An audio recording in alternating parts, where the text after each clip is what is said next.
Very good morning to everyone.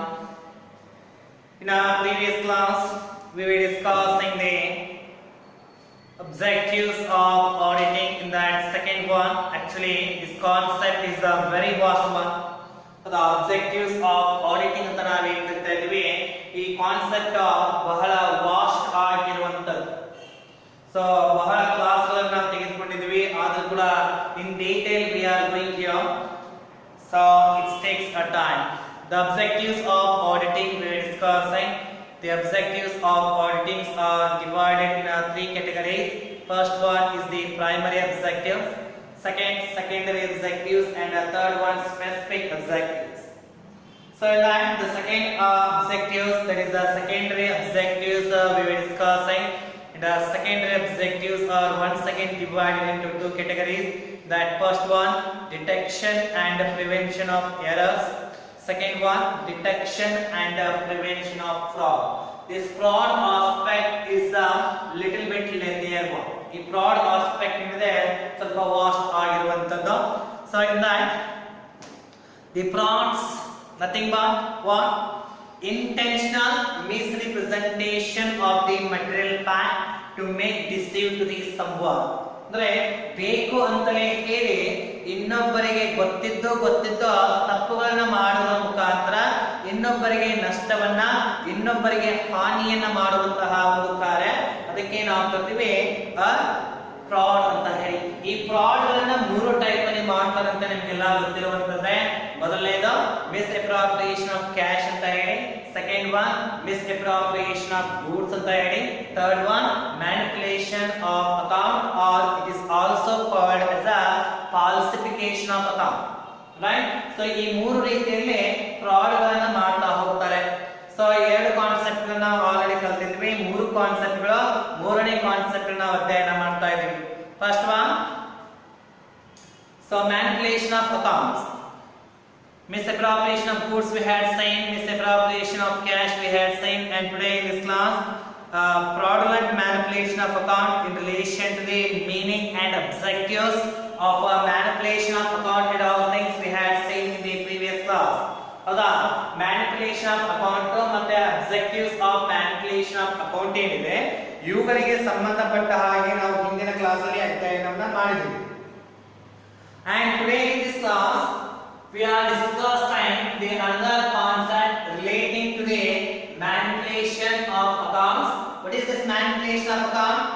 Manipulation of account is nothing but making alteration or changes in the books of account with the intentional manner. ಬೇಕು ಅಂತಲೇ ಹೇಳಿ ಈ books of account ಗಳಲ್ಲಿ ಬದಲಾವಣೆಯನ್ನು ಮಾಡುವುದು, ಬೇಕು ಅಂತಲೇ ಹೇಳಿ ಈ ಬುಕ್ಸ್ ಆಫ್ ಅಕೌಂಟ್ ಗಳ ಒಂದು ಟ್ರಾನ್ಸಾಕ್ಷನ್ ಅಲ್ಲಿ ಚೇಂಜಸ್ ಅನ್ನ ಮಾಡುವಂತದ್ದು. ಆ ಚೇಂಜಸ್ ಅನ್ನ ಯಾವ ಕಾರಣಕ್ಕಾಗಿ ಮಾಡ್ತಾರೆ ಎಂಬುದನ್ನ ನಾವು ಹಿಂದಿನ ಕ್ಲಾಸ್ ಅಲ್ಲಿ ನೋಡಿದ್ವಿ. ಯಾವ ರೀತಿಯಾಗಿ ಪ್ರಾಫಿಟ್ ಜಾಸ್ತಿ ಇದ್ದದನ್ನ ಕಡಿಮೆ ತೋರಿಸುವಂತದ್ದು, ಹೌದಾ? ಅಥವಾ ಮೋರ್ ಪ್ರಾಫಿಟ್ ಅನ್ನು ತೋರಿಸಿ ಕಡಿಮೆ ಪ್ರಾಫಿಟ್ ಇದ್ದದನ್ನ ಜಾಸ್ತಿ ಪ್ರಾಫಿಟ್ ಅಂತ ತೋರಿಸೋದು, ಯಾಕೆ ಆ ರೀತಿಯಾಗಿ ತೋರಿಸ್ತಾರೆ ಎಂಬುದನ್ನ ಹಿಂದಿನ ಕ್ಲಾಸ್ ಅಲ್ಲಿ ನಾವೆಲ್ಲ ನೋಡಿದ್ವಿ. Today in this class we are discussing what are the ways are there in which manipulation of accounts are to be made. ಅಂದ್ರೆ ಯಾವ ವಿಧಾನಗಳ ಮುಖಾಂತರ ಯಾವ ತರನಾಗಿ ಮ್ಯಾನಿಪುಲೇಷನ್ ಆಫ್ ಅಕೌಂಟ್ ಗಳನ್ನ ಬಿಸಿನೆಸ್ ಅಲ್ಲಿ ಅಥವಾ ಕಂಪನಿಗಳಲ್ಲಿ ಮಾಡ್ತಾ ಹೋಗ್ತಾರೆ ಎಂಬುದನ್ನ ಇವತ್ತಿನ ಒಂದು ಕಾನ್ಸೆಪ್ಟ್ ಅಲ್ಲಿ ನಾವು ಅಧ್ಯಯನವನ್ನ ಮಾಡ್ತಾ ಇದ್ದೀವಿ ಅನ್ನುವಂಥದ್ದು.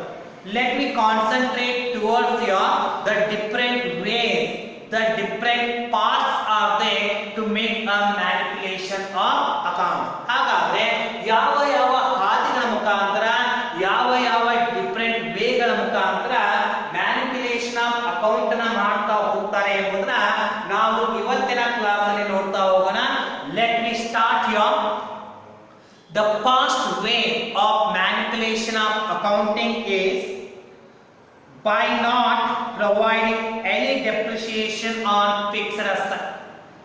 You know that the fixed assets are nothing but these are the assets which are going to be held in the organization for a longer period of time, and as soon as these assets are to be used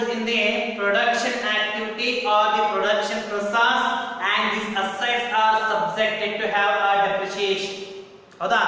ಈ fixed asset ಜಾಸ್ತಿ ದಿನಗಳ ಕಾಲ, ಜಾಸ್ತಿ ವರ್ಷಗಳ ಕಾಲ ನಮ್ಮ business ನಲ್ಲಿ production ಆಕ್ಟಿವಿಟಿಗಳಿಗೆ ತೊಡಗಿಸುವಂತಹ ಅಸೆಟ್ಗಳು ನಿಮಗೆಲ್ಲ ಗೊತ್ತಿರುವ ಹಾಗೆ ಯಾವ ರೀತಿಯಾಗಿ ಈ ಫಿಕ್ಸ್ಡ್ ಅಸೆಟ್ ಗಳನ್ನ ಜಾಸ್ತಿ ದಿನಗಳ ಕಾಲ ಯುಟಿಲೈಸೇಷನ್ ಮಾಡ್ತಾ ಹೋಗ್ತಾರೆ, ಅವುಗಳಿಗೆ ಅನುಗುಣವಾಗಿ ಅವುಗಳ ಡೆಪ್ರಿಸಿಯೇಷನ್ ಕೊಡಬೇಕು.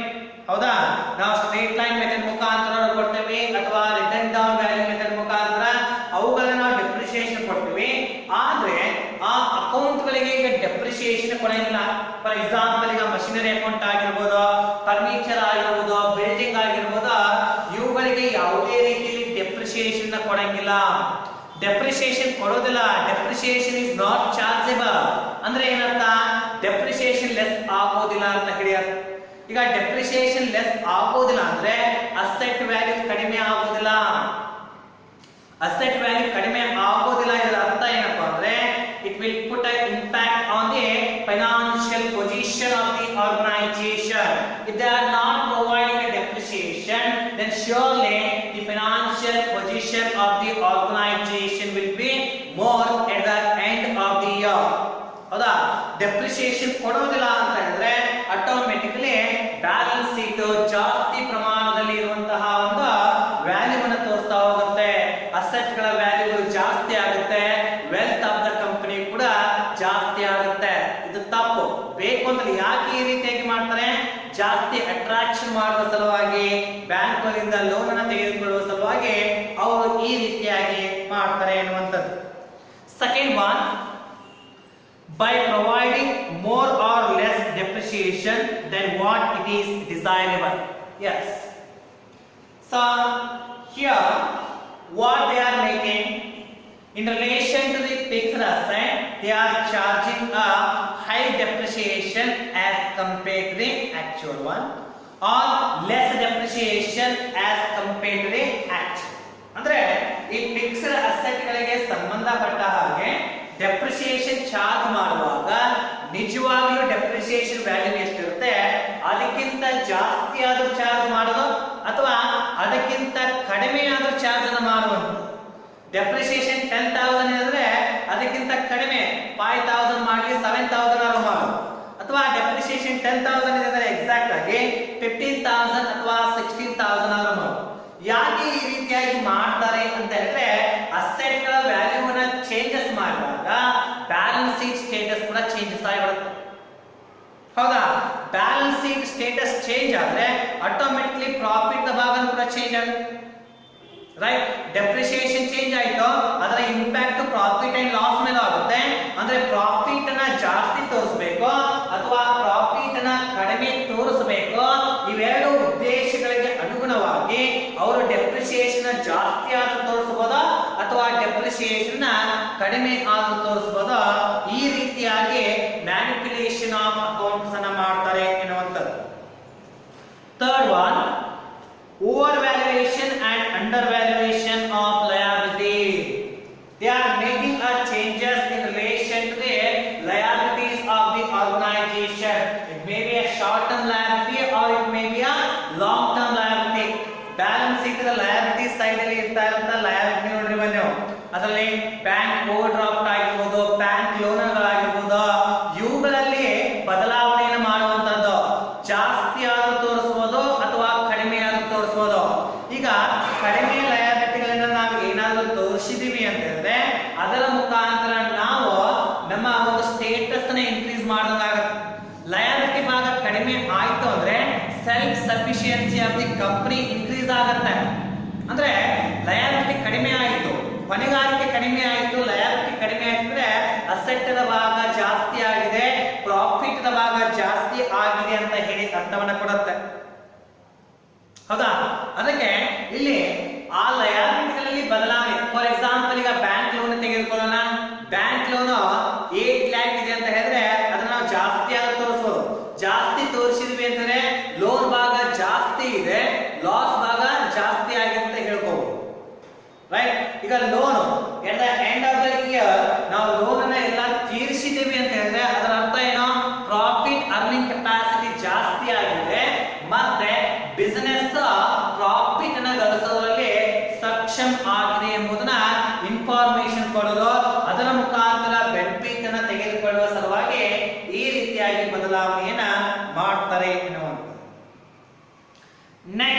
by overvaluation or undervaluation of assets. By changing the value of the assets, they can make a manipulation of the account. So why this one? So already objectives we had seen. ಹೌದಾ? More commission ತೆಗೆದುಕೊಳ್ಳುವುದಾಗಿರಬಹುದು ಅಥವಾ ಈಗ ಜಾಸ್ತಿ ಶೇರ್ಗಳನ್ನು ತೆಗೆದುಕೊಳ್ಳಬಹುದಾಗಿರಬಹುದು. ಈಗ ಅಸೆಟ್ಗಳ ವ್ಯಾಲ್ಯೂವನ್ನ ಜಾಸ್ತಿ ತೋರಿಸೋದು ಅಥವಾ ಅಸೆಟ್ಗಳ ವ್ಯಾಲ್ಯೂವನ್ನ ಇಲ್ಲಿ ಕಡಿಮೆ ತೋರಿಸೋದು ಅರ್ಥ ಏನು? ಇದರ ಮುಖಾಂತರ ಅಸೆಟ್ ವ್ಯಾಲ್ಯೂ ಜಾಸ್ತಿ ಆಯಿತು ಅಥವಾ ಕಡಿಮೆ ಆಯಿತು ಅಂದ್ರೆ ಫೈನಾನ್ಷಿಯಲ್ ಪೊಸಿಷನ್ ಮೇಲೆ, ಹಣಕಾಸಿನ ಸ್ಥಿತಿಯ ಮೇಲೆ ಅದು ಪರಿಣಾಮವನ್ನು ಕೊಡುತ್ತೆ. ಜಾಸ್ತಿ ಅಸೆಟ್ಗಳನ್ನು ತೋರಿಸಿದ್ರೆ ಹಣಕಾಸಿನ ಭಾಗ ಜಾಸ್ತಿ ಇದೆ ಅಂತ ಅರ್ಥ, ಸ್ಥಿತಿ ಎಲ್ಲ ಕರೆಕ್ಟ್ ಆಗಿ ಇದೆ ಅಂತ ಹೇಳಿ ಅರ್ಥವನ್ನು ಕೊಡುತ್ತೆ. ಒಂದು ವೇಳೆ ಅಸೆಟ್ ದ ಭಾಗವನ್ನು ನಾವು ಕಡಿಮೆ ತೋರಿಸಿದೀವಿ, ಇದ್ದದಕ್ಕಿಂತ ಕಡಿಮೆ ತೋರಿಸಿದೀವಿ ಅಂತಂದ್ರೆ ಅಲ್ಲಿ ಏನೋ ಸ್ವಲ್ಪ ಫ್ರಾಡ್ ಅನ್ನು ಮಾಡುವ ಸಲುವಾಗಿ ಮಾಡ್ತಾ ಇದ್ದಾರೆ. ಆಟೋಮೆಟಿಕ್ಲಿ ಅಸೆಟ್ ವ್ಯಾಲ್ಯೂ ಕಡಿಮೆ ತೋರಿಸಿದ್ರೆ the financial position of the company will declines, ಕಡಿಮೆ ಆಗಿರುತ್ತೆ. ಫಿನಾನ್ಷಿಯಲ್ ಪೊಸಿಷನ್ ಕಡಿಮೆ ಆಯಿತು, ಫೈನಾನ್ಷಿಯಲ್ ಹೆಲ್ತ್ ಕಡಿಮೆ ಆಯಿತು ಅಂದ್ರೆ ಆಟೋಮೆಟಿಕ್ಲಿ ಪ್ರಾಫಿಟ್ ಮೇಲೆ ಇಂಪ್ಯಾಕ್ಟ್ ಅನ್ನು ಕೊಡುತ್ತೆ. ಹೀಗಾಗಿ ಅಸೆಟ್ಗಳಲ್ಲಿ ಬದಲಾವಣೆ, ಅಸೆಟ್ ನ ವ್ಯಾಲ್ಯೂಗಳಲ್ಲಿ ಚೇಂಜಸ್ ಅನ್ನ ಮಾಡುವುದರ ಮುಖಾಂತರ ಆ ವ್ಯಕ್ತಿಗಳು ಇಲ್ಲಿ ಏನ್ ಮಾಡ್ತಾ ಇದ್ದಾರೆ, ಶೇರ್ ಹೋಲ್ಡರ್ಗಾಗಿರ್ಬೋದು, ಎಂಪ್ಲಾಯಿಗಳಿಗಾಗಿರ್ಬೋದು, ಬೇಕು ಅಂತಲೇ ಅವರಿಗೆ ಒಂದಷ್ಟು ಲಾಸ್ ಅನ್ನು ಮಾಡುವಂತ ಕೆಲಸವನ್ನ ಮಾಡ್ತಾ ಇದ್ದಾರೆ. Next, by recording revenue expenditure as a capital expenditure or vice versa. That means here revenue expenditure ಗಳನ್ನ capital expenditure ಅಂತ ಹೇಳಿ ರೆಕಾರ್ಡ್ ಮಾಡುವಂತದ್ದು, capital expenditure ಅನ್ನ revenue expenditure ಅಂತ ಹೇಳಿ ರೆಕಾರ್ಡ್ ಮಾಡೋದು. ಈ ರೀತಿಯಾಗಿ ಮಾಡೋದ್ರಿಂದ ಯಾವ ರೀತಿ ಇಂಪ್ಯಾಕ್ಟ್ ಬರುತ್ತೆ? ಒಂದು ವೇಳೆ ನಾವು ಕ್ಯಾಪಿಟಲ್ ಎಕ್ಸ್ಪೆಂಡಿಚರ್ ಅನ್ನ ರೆವಿನ್ಯೂ ಎಕ್ಸ್ಪೆಂಡಿಚರ್ ಅಂತ ಟ್ರೀಟ್ ಮಾಡಿದ್ರೆ automatically profit of the business ಏನಾಗುತ್ತೆ, ಕಡಿಮೆ ಆಗುತ್ತೆ. ಕರೆಕ್ಟಾ? ಆಬ್ವಿಯಸ್. ಒಂದು ವೇಳೆ ನಾವು ರೆವಿನ್ಯೂ ಎಕ್ಸ್ಪೆಂಡಿಚರ್ ನ ಕ್ಯಾಪಿಟಲ್ ಎಕ್ಸ್ಪೆಂಡಿಚರ್ ಅಂತ ಟ್ರೀಟ್ ಮಾಡಿದ್ರೆ ಲಯಬಿಲಿಟಿಯ ಭಾಗ ಜಾಸ್ತಿ ಆಗುತ್ತೆ. Right? So liability in sense liability ಭಾಗ ಜಾಸ್ತಿ ಆಗುತ್ತೆ. ಈ ರೀತಿಯಾಗಿ ಚೇಂಜಸ್ ಅನ್ನ ಮಾಡಿದ್ರೆ ಪ್ರಾಫಿಟ್ ಅಲ್ಲಿ ಬದಲಾವಣೆ ತಂದು ಅಥವಾ ಹಣಕಾಸಿನ ಒಂದು ಸ್ಥಿತಿಯಲ್ಲಿ ಬದಲಾವಣೆಯನ್ನು ತಂದು ಅಲ್ಲಿ ಮತ್ತೆ ಒಂದು ಬೇಡಿಕೆಗಳಿಗೆ ಅಥವಾ ಈಗ ಜಾಸ್ತಿ ಕಮಿಷನ್ ತೆಗೆದುಕೊಳ್ಳುವಂತಹ ಕೆಲಸವನ್ನು ಇಲ್ಲಿ ಮಾಡ್ತಾರೆ. ಅದಕ್ಕೆ by recording the revenue expenditure as the capital expenditure or capital expenditure as the revenue expenditure, they are making a changes in the accounts. Changes ಯಾವ ರೀತಿ ಮಾಡ್ತಾ ಇದ್ದಾರೆ? ರೆವಿನ್ಯೂ ಎಕ್ಸ್ಪೆಂಡಿಚರ್ ಅನ್ನ ಕ್ಯಾಪಿಟಲ್ ಎಕ್ಸ್ಪೆಂಡಿಚರ್ ಅಂತ ಹೇಳಿ, ಕ್ಯಾಪಿಟಲ್ ಎಕ್ಸ್ಪೆಂಡಿಚರ್ ಅನ್ನ revenue expenditure ಅಂತ ಹೇಳಿ ಎಂಟ್ರಿ ಮಾಡಿ ಬಿಸಿನೆಸ್ ಸ್ಟೇಟಸ್ ಅಲ್ಲಿ ಬದಲಾವಣೆಯನ್ನ ತರ್ತಾ ಇದ್ದಾರೆ.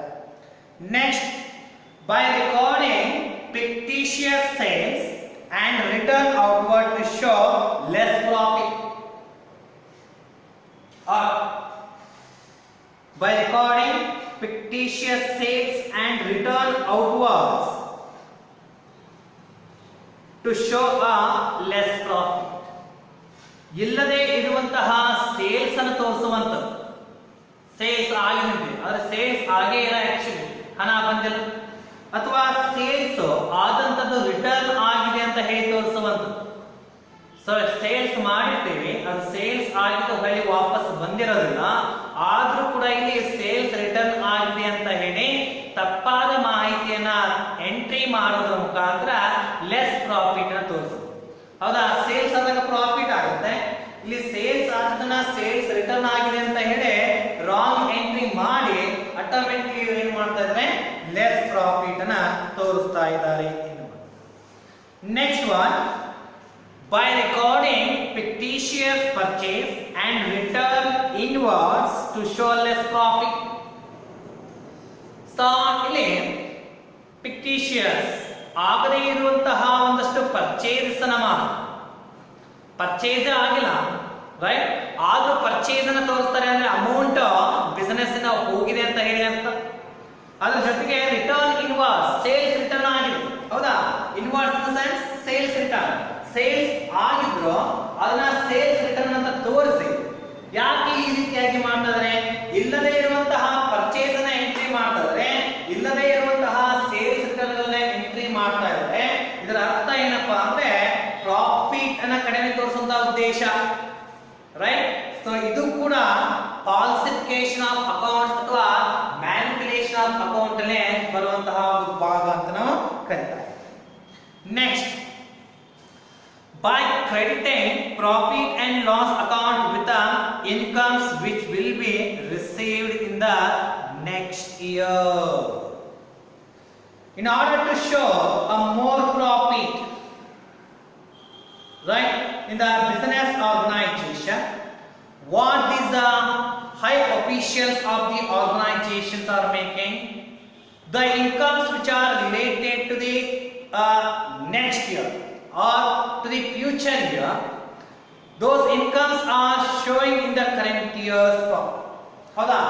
ಅಂದ್ರೆ ಮುಂದಿನ ವರ್ಷಕ್ಕೆ ಸಂಬಂಧಪಟ್ಟ ಹಾಗೆ ಇರುವಂತಹ ಇನ್ಕಮ್ಗಳನ್ನ ಅಥವಾ ಪ್ರಾಫಿಟ್ ಗಳನ್ನ ಈ ವರ್ಷ ತೋರಿಸಿ ಆ ಪ್ರಾಫಿಟ್ ಭಾಗ ಜಾಸ್ತಿ ಆಗಿದೆ ಅಂತ ತೋರಿಸ್ತಾ ಇದ್ದಾರೆ.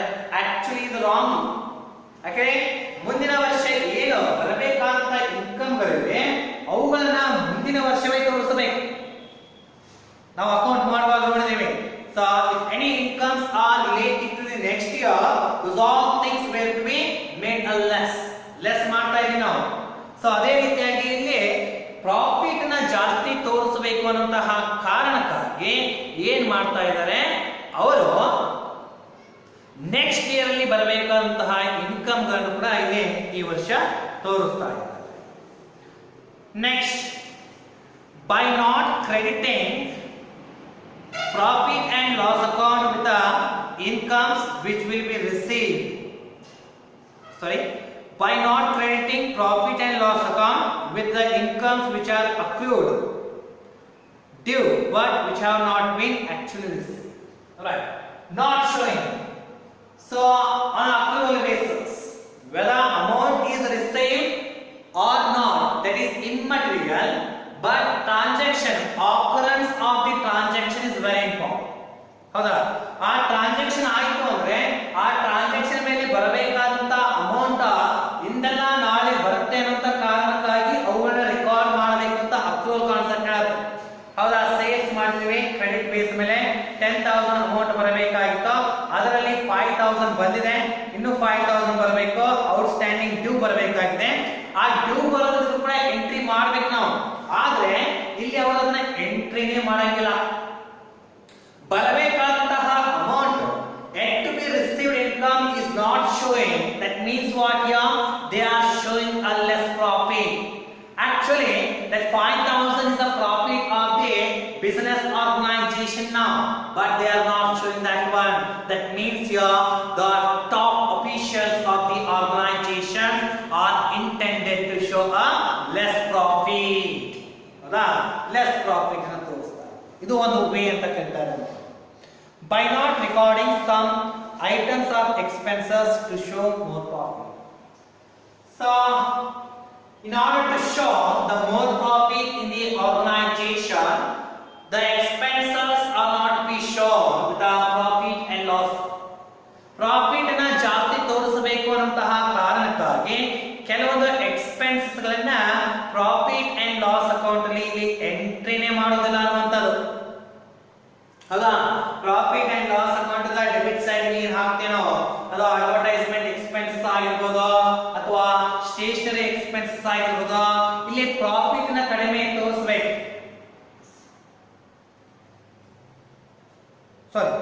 ಪ್ರಾಫಿಟ್ ನ ಜಾಸ್ತಿ ತೋರಿಸಬೇಕು. ಅಂದ್ರೆ ಎಕ್ಸ್ಪೆನ್ಸಸ್ ಎಂಟ್ರಿ ಆಗಿದ್ರೆ ಪ್ರಾಫಿಟ್ ಜಾಸ್ತಿ ಆಗಿರುತ್ತೆ.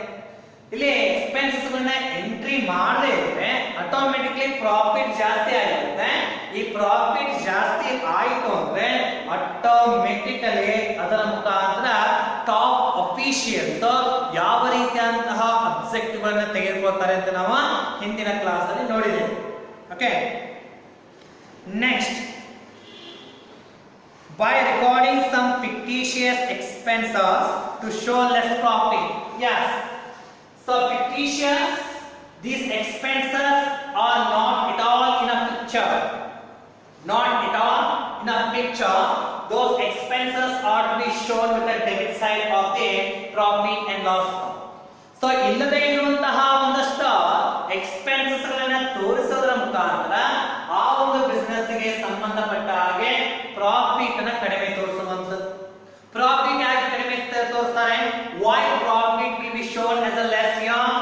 order to ignore the demands of the labor. Labour ಗಳಿಗೆ ಡಿಮ್ಯಾಂಡ್ ಮಾಡ್ತಾ ಇದ್ರೆ ಅದನ್ನ ಇಗ್ನೋರ್ ಮಾಡುವಂತದ್ದು. or you can say ignore the payment of dividend. Dividend ಏನು ಕೊಡ್ತಾ ಇದೀವಿ ಅದನ್ನ ಕಡಿಮೆ ತೋರಿಸುವಂತದ್ದು, ಹೌದಾ? so in order to make this law, so they are making a less profit, showing a less profit.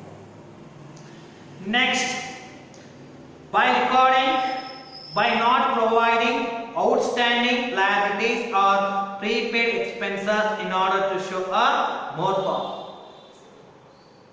Right. So they are not showing a outstanding liability and a outstanding expenses in order to show more profit. So ಇನ್ನೂ ಕೊಡಬೇಕಾದಂತಹ ಲಯಾಬಿಲಿಟಿಗಳು, ಇನ್ನೂ ಕೊಡಬೇಕಾದಂತಹ expenses ಗಳನ್ನ ತೋರಿಸ್ತಾ ಇಲ್ಲ. ನಾವು outstanding ಲಯಾಬಿಲಿಟಿಗಳು ಅಥವಾ outstanding expenses ಇದ್ರೆ ಏನ್ ಮಾಡ್ತಾ ಇದ್ವಿ, ಎಕ್ಸ್ಪೆನ್ಸಸ್ ಸೈಡ್ ಗೆ ಆಡ್ ಮಾಡ್ತಾ ಇದ್ವಿ, ಅದರ ಮುಖಾಂತರ ಪ್ರಾಫಿಟ್ ಕಡಿಮೆ ಆಗ್ತಾ ಇತ್ತು. ಎಸಾನೋ if outstanding liabilities are there, outstanding expenses are there, resulted into a less profit. But what they are making here, they are not showing outstanding liabilities and the outstanding expenses. Hence, the profit of the organization automatically increases. ಜಾಸ್ತಿ ಆಗುತ್ತೆ ಎನ್ನುವಂತ. Next, by adopting